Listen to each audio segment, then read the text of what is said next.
But if I lay down and I play dead and I stay dead, maybe you'll get sick of being the monster out of my head, under my bed. Think you're something. Are you planning a trip to Italy? If so, be prepared to fall in love with the extraordinary country. The food, the wine, the history and the art architecture, the quaint hillside towns in Tuscany and the underrated Dolomites.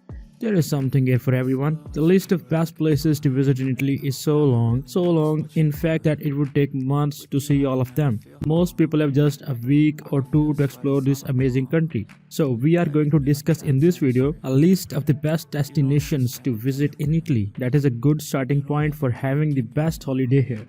You don't ever wanna set me free.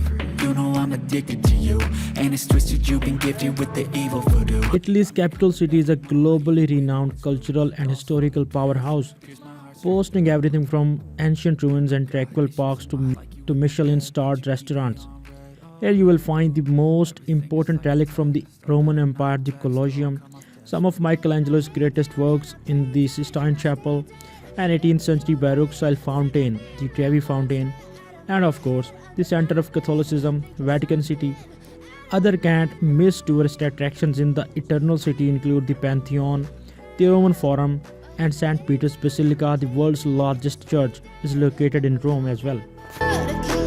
So if I play dead, will you regret everything? There are very few destinations in the world that are quite like Venice. Its uniqueness can largely be attributed to the canals that run through this Italian city like roads, carrying water taxis and buses in addition to its fleet of famous gondolas. As such, there is a palpable bustle here that may surprise some first-timers. For a relaxing Venice vacation, seek out the smaller streets and canals away from the busy Grand Canal and St. Mark's Square. Just be sure to stroll across the Rialto Bridge and towards the Grand St. Mark's Basilica at least once.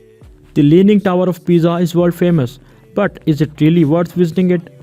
Yes, but only if you already have plans to be in the area. Pisa is worth a quick stop if you are traveling from Florence to the King Terre. Take 2 hours to pose for photos along with tons of the other travelers, and maybe you can get the chance to climb the tower. I can feel the sweat inside my palm. Play with me like cats and a string. You don't understand the pain it brings. You don't ever wanna give me wings.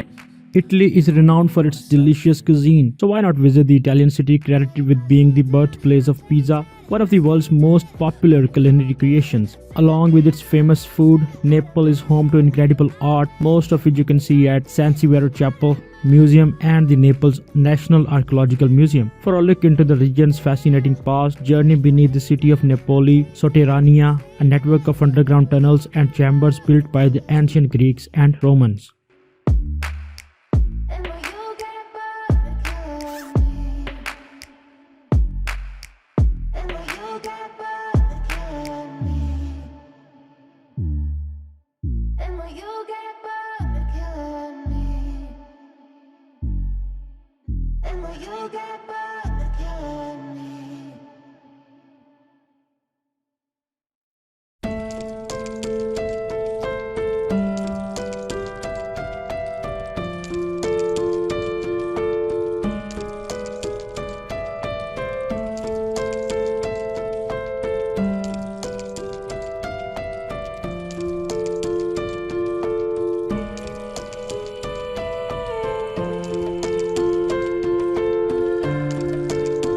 The drive along the Amalfi Coast is said to be one of the most scenic drives in the world. Yes, it's another pretty spot in Italy, but be aware. If you are here in summer, these roads get clogged with drivers and tourists. The Amalfi Coast is a worth visit, but if you have to make choice, the scenic terrain is a better option. To get the top experience in Amalfi Coast, visit the towns on the Amalfi Coast such as Positano, Amalfi and Ravello. You can get around using public transportation. You can drive the entire Amalfi Coast in one day. However, if you enjoy the coastal towns, several nights in Positano would be a great experience.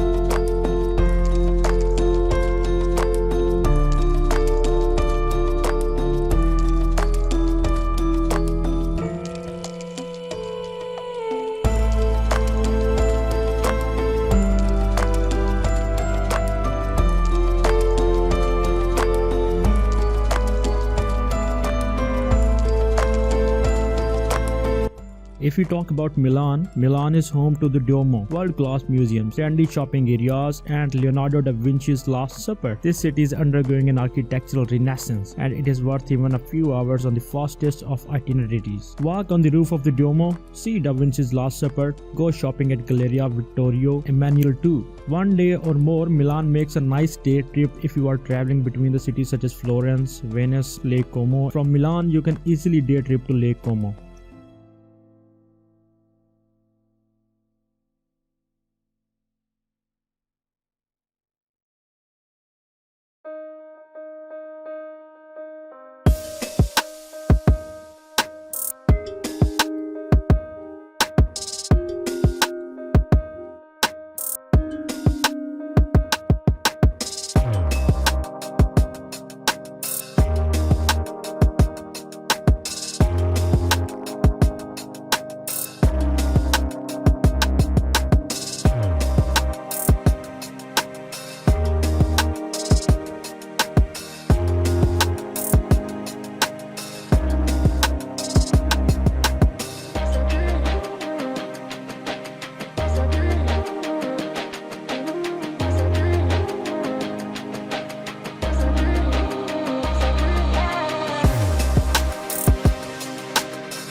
At the foot of Mount Vesuvius sits the ruins of the ancient city of Pompeii. This is your chance to walk through a preserved ancient city and get one of Italy's best history lessons. To get the top experience, you can explore Pompeii on your own, but for the best experience, consider hiring a guide or joining a tour to get the most out of your visit. And about the time, you should at least have 2 hours is the average amount of the time spent in Pompeii. You can visit Pompeii on a day trip from Rome, from Naples, or from Sorrento and the Amalfi Coast. For the ultimate experience, consider adding on the hike up to the summit of Mount Vesuvius.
The Dolomites are often an overlooked spot for travelers to Italy. The Dolomites gets our vote as one of the best places to visit in Italy, not only because it's a hiking paradise but also because the scenery is stunning. To get the top experience in Dolomite, there are hikes in the Dolomites for all ages and ability levels. In the summer, cable cars visit riders to viewpoints like these. And if you want to spend your time, then 2 or 3 days for the scenic rides up in the cable cars and enough time for some hiking. If you enjoy mountain scenery and want to experience Italy with a dash of Austria, you could easily spend a week here. We spent a total of 12 days in the Dolomites so far and cannot wait to go back.